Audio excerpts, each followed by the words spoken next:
Relationships are fascinating to me.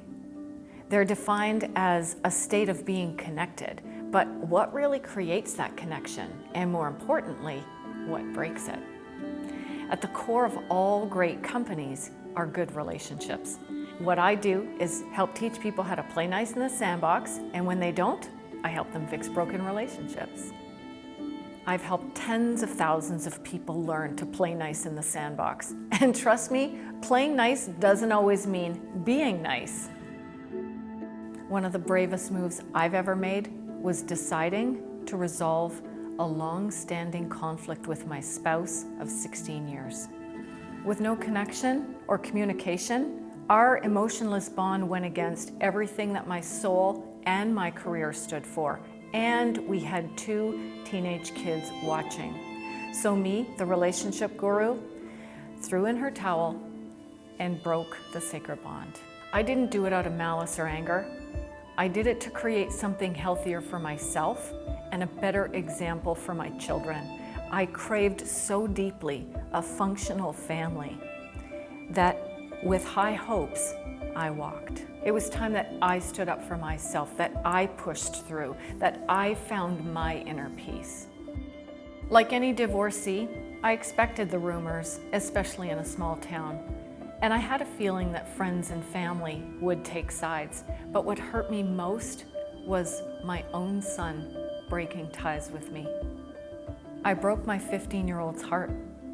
I broke that special mother-son bond that so many people revere, and I didn't know if I'd ever get it back.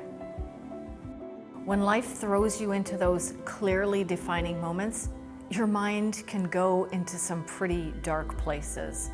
And so while in this sandstorm, a very good friend of mine said to me, "Penny, you're holding on to this so tight. You need to let it go and let God pick it up."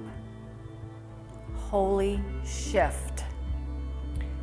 And so as hard as it sounded, I let go.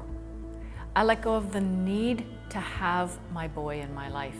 And I let go of the need to control the lies and the rumors that were being spread about me. I let go of the need to control things that were out of my control.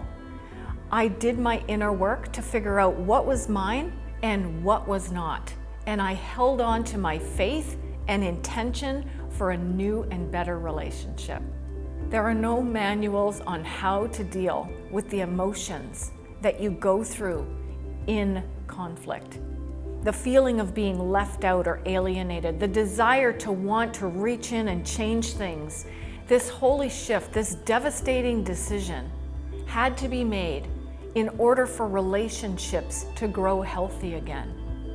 And the pain didn't go away, but the need to control the situation did. So I waited and continued on my life the best I knew how. I waited for a response to my texts or a response to my calls. I waited for some sign of him reaching back.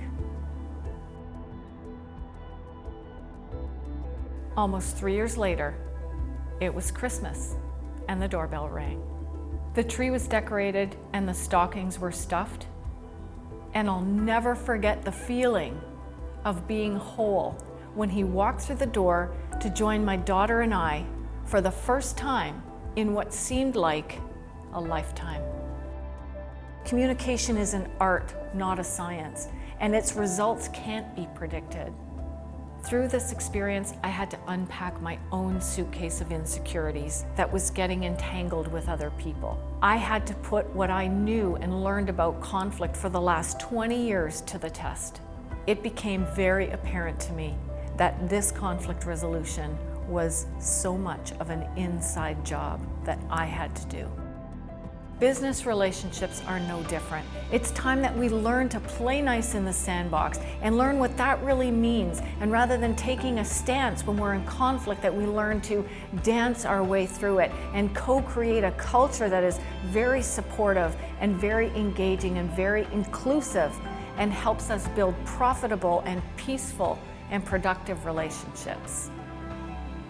You cannot build a castle on quicksand, but you can start building a solid foundation collectively by embracing conflict resolution from the inside out.